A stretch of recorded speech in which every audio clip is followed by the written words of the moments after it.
Hello guys, special treat today. We've got the BMW R1250GS, the Rolls Royce of adventure bikes, in triple black with the gold spoke wheels. And as always, we got the old Piri on the Yamaha Tracer 9 GT tagging along so we can ride together and experience what this tank is gonna feel like. Right, I think you all want to know. Let's jump on and see what she's like. Let's do it. Okay guys, we're on the BMW R1250GS. It is a little bit of a wet morning here in Essex, but it doesn't stop us because the sun's decided to come out and we're out here riding what is arguably one of the most popular, well-known adventure touring bikes out there. We're going to take a little bit easy today to start with because we are on what's probably a 20 grand bike. So, a couple of things. Let's start with the bike specs as always. So we've got a 1250cc engine.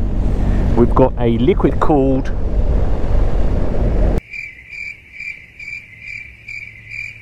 can't even remember now. Liquid cooled 8-valve parallel twin or flat twin engine, which is commonly known pretty much as a boxer engine. The bike produces 134 brake horsepower with a top speed of 130 miles an hour. I don't think anyone buys this bike for its top speed. It has Televiva front suspension and Paralever back suspension with Brembo radial calipers in the front and twin piston in the back. So this bike is quite arguably, I think, one of the most confusing bikes to purchase, because if you actually look on the, I suppose, online to find second-hand ones, it's a maze. It's a maze of characters after the bike's name. It's a maze of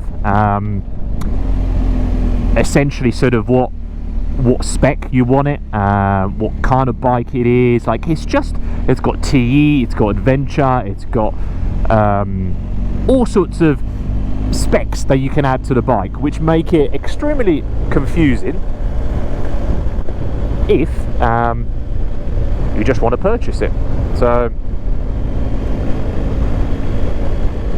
my understanding, and hopefully people in the comments will correct me if I'm wrong, is you've got two types for the 1250. You've got the normal one and you've got the adventure one. The adventure one comes with a bigger fuel tank, 30 instead of 20, and it feels wider, looks wider, and it's got a couple of little added specs as well. But ultimately, the beauty and the downside about these bikes is that you can spec them out to be whatever you want. The beauty, I say, because people prefer different things when adding specs to a bike.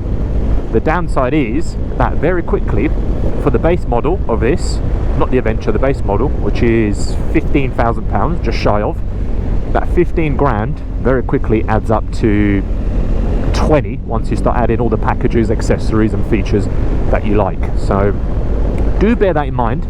If you've got yourself a budget, do bear that in mind, that it's going to blow out of the water pretty quickly if you're not careful. Some of these bikes' competitors, before I jump into how the bike feels, are Ducati Multistrada V4, very similar to the Tenere competitors really.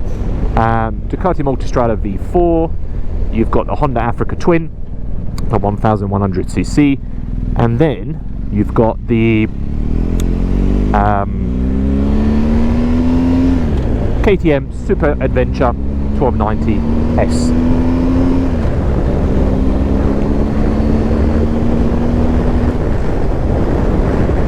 We're on the lowest throttle right now. Well, lowest mode, sorry. I think we're on eco riding mode, which is the least throttle sharpness and the least power. one of the things similar to the Tenere, if you've not been on many adventure bikes, is you jump on this bike and it's huge. I mean, I'm 6 foot, I can touch it with both feet, but it's a big bike and it feels heavy. I was just kind of maneuvering just before I got started and rode off, and not that I almost dropped it, but you can feel, if you're not careful with handling the weight, that bike is going to slip out of your hands and hit the ground before you know it. Although with these big engine covers, sort of rails, you'd think they'll protect it.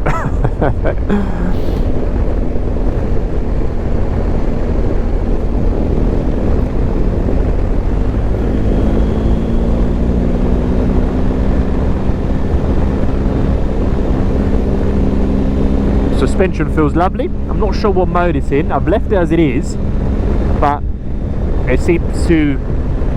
This is what this bike is all about. I mean, it just eats bumps for breakfast. It's a plush ride, it's a comfortable ride. You look online, everyone raves about this bike. You see so many of them around, and it makes you wonder what's so special about it, which is why I've been thoroughly looking forward to this, because you don't get to ride a GS adventure often, especially when you're a limited budget.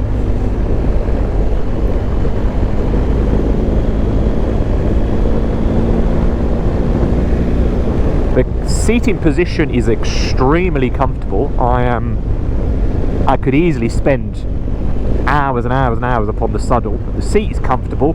I'm getting zero wind, although we have been going fairly slow. You can tell the ergonomics are just set up to basically allow you to ride this bike as much as your heart desires. Okay, a couple of times I've already hit this engine. So what's the history of this bike? Well, the bike was updated and sort of revamped in 2019 from the super popular kind of previous version. It got no chassis upgrades, but it did get some engine tweaks, and then it was further engine and look tweaks, and then it was further updated in 2021 for Euro 5 compliance, and some other kind of options sort of added on top of that. Right now, you probably will have seen that the hype, if you're into the bike world, around the 1300 R1250GS, which replaces this model. If you've looked at reviews, they say that the engine is way more sort of spunky than this one, and it offers a bit more power, and it's lighter and it's more maneuverable. But obviously I don't know what that bike is like, but sitting on this one, I think it is flickable. I think I'll have to play around a little bit more on sort of the country roads, but overall you don't feel the weight when you're moving. You're only feeling the weight of the bike when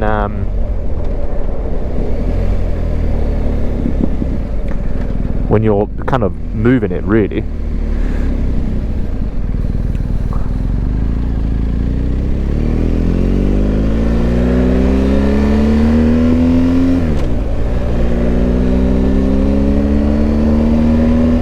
Listen to that 1250cc grunting. In the engine braking, you can certainly feel it when you shift down the gears.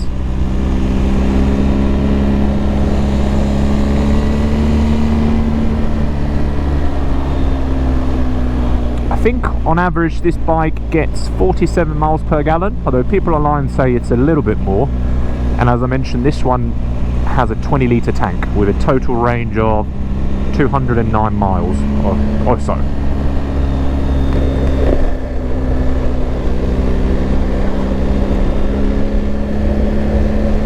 To change, so you've got TFT dash as always, the well-known BMW. If you've ever ridden the new S1000